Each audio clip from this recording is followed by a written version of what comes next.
And movement of people is something, Irene, you are very much concerned with a large movement of people from various countries, particularly in areas of domestic work as well as construction work. How do you view this united ASEAN community that we're meant to be slowly moving towards? Do you wake up with nightmares about it, or do you feel like this will be a fantastic opportunity to create better rights for the people you're looking after? I think if anyone wants to experience, want to realize ASEAN in them, it must come from an experience.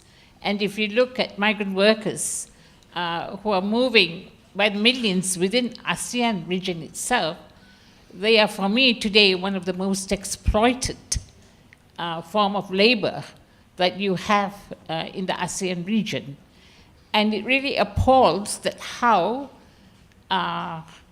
as basic as I put a sign here, one paid day off for domestic workers, it's not been agreed by the ASEAN governments themselves.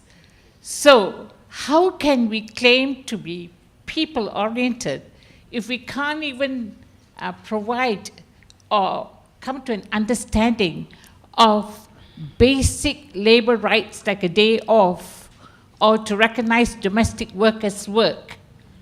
If we cannot come to that understanding, how can I look at a people-oriented ASEAN becomes a big question.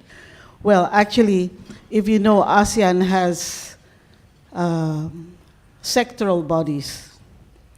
The sectoral bodies where it relates to, in this regard, human trafficking, taking care of human trafficking and also migrant workers. It is not exposed what we do or what we did.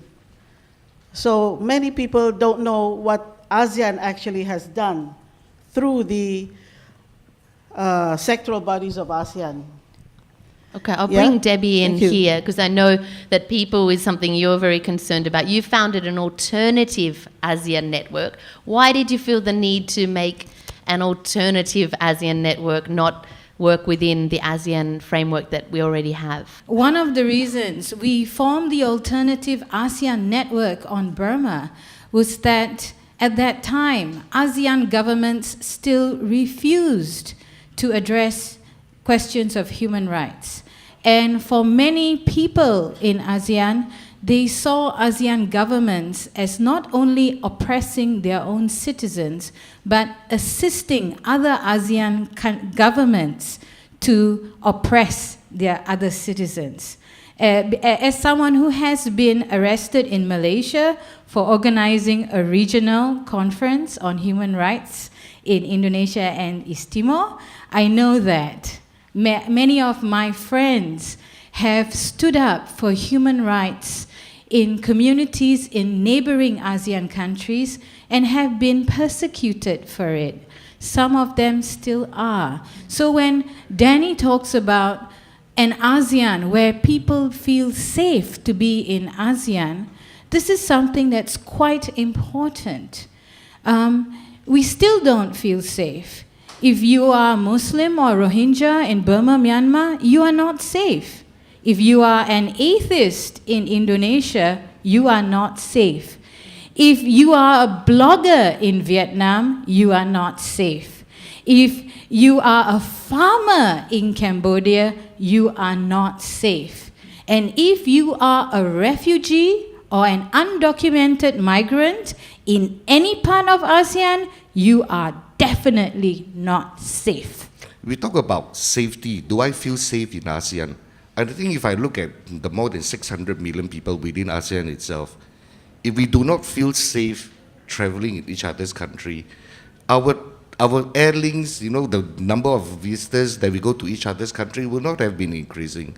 I do acknowledge that there are certain specific interest groups, specific groups and so on, or may not be welcome in certain member states. But if I have to put it across the board and say that, no, I don't feel safe in ASEAN, I beg to differ. I feel very safe in Indonesia, I feel very safe in Cambodia, in fact, any of the countries I travel to, not because I'm a member of the ASEAN Secretariat. I've traveled as a private citizen, as a citizen of Singapore. Now, as for labor rights, yes, there are issues which we would like to see a lot of advance, we would like to see a lot of improvements. Now, is ASEAN dragging its feet on this? No, I think there are a lot of considerations. Are there progress? Definitely. Then my question is, changes based on what standards? Let's not forget that a lot of our ASEAN member states exercise a political right by vote. If they are not happy with the government, they have the right to vote them out. So these are the issues. So at the end of the day, the people will You're ask shaking themselves. your head. Jump into debate, Debbie. There, jump in there. I think there's fundamentally a huge gap in terms of political freedoms and standards of free and fair elections. The quality of democracy and the standard of free and fair elections, if they are held, are quite questionable from one country to another. And this is not just about the political issue. There's also the fundamental problem of ASEAN economic integration in terms of the rules and regulations. A lot of people that I've been reading are particularly concerned that this is going to be an unbalanced economic situation. You've got countries like Thailand, Malaysia and Singapore very ready to compete in a united market, but countries like Indonesia, some say, will basically be the biggest loser despite being the largest economy because it doesn't have the skills base ready to compete. How would you comment on that? Yes, I think that is very true. Our country is mostly looked at only as a market. Maybe the policy will go on as far as capital inflow, outflow.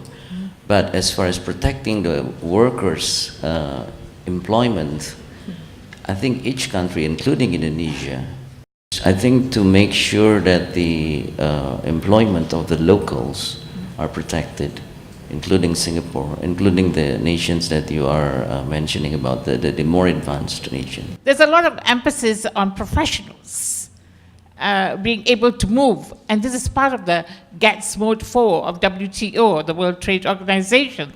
And this is where there's an enabling environment for lawyers, for doctors, etc., to move in the ASEAN region.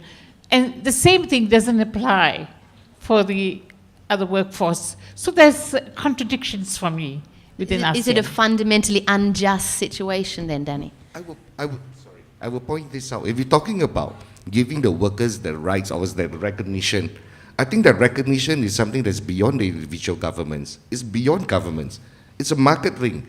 Now, it's very easy for the government to say, yes, I can raise my salary minimum wage 50%, 100% overnight. But how will the market respond? This is something the government can't control. That's the market, that's the way the market works, and we've got a lot of different governments across Asia. Is that good enough? I think that's, for me, is a huge problem, allowing just the market forces to make the decision. And I think that's problematic, because what the market forces are saying is deregulation. And deregulation means there's no protection. And I think, and where does human rights and protection come in, if not for the states to be responsible and accountable for that, including non-state actors? This is what happens when we say the different sectors, different industries will see different growth, different opportunities. Do we have the people for all the jobs? This is where the job opportunity comes in. Because of the closer integration, if I'm a company, service company, I will need to have staff that can speak Bahasas, staff that can speak Tagalog, can speak Thai. This is where the opportunities come in.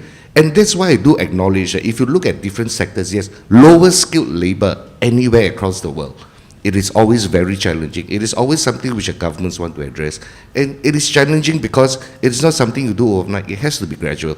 The skills upgrade in terms of education, all these have to come about. Okay, if I have to link it to education, a country without growth, where's the money going to come to finance all your education? That's where it's all linked. When I look at it specific, separate, it says that no, it's not good, I want to push ahead. Stop spending so much on military hardware, invest it in education. At the moment,